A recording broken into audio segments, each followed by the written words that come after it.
کے ماہ سفر المظفر میں 11 تا 25 تاریخ یعنی شب یوم رضا تک روزانہ سلسلہ فیضان اعلی حضرت براہ راست یعنی لائیو چلایا۔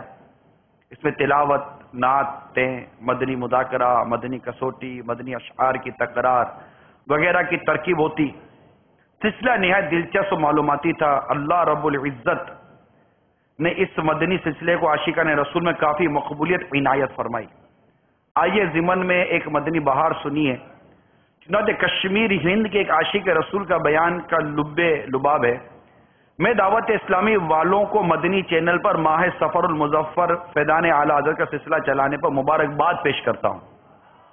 جب سے سلسلہ فیضان اعلی حضرت چل رہا ہے، اللہ کے فضل و کرم سے روز دیکھتا ہوں اور اس کی برکت سے اعلی حضرت مولانا امام احمد رضا خان علیہ رحمت الرحمان کی محبت دل میں گھر کر گئی ہے۔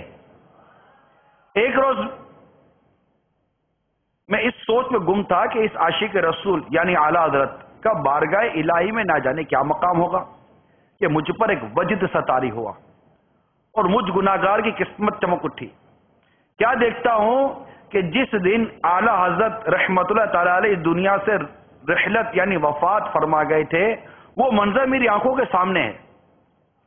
آپ کی میت مبارک رکھی ہوئی ہے اور لوگوں کا ایک ہجوم ہے جس کا شمار انتہائی مشکل۔ اسی دوران میں نے دیکھا کہ سرکار مدینہ صلی اللہ تعالی علیہ وآلہ وسلم ان کے سرہانے جلوہ فرما تھے۔ پیارے آقا صلی اللہ تعالی علیہ وسلم نے اعلی حضرت کی پیشانی پر بوسہ دیا اور آپ کے سر پر بطور شفقت اپنی مبارک ہتھیلیاں رکھی۔ میں بھی کسی طرح اعلی حضرت کی لاش مبارک کے سرانے پہنچا اور میں نے بھی وہی عمل کیا، یعنی پیشانی کا بوسہ لیا اور سر مبارک پر ہاتھ رکھے۔ پھر وہ منظر نگاہوں سے اوجھل ہو گیا۔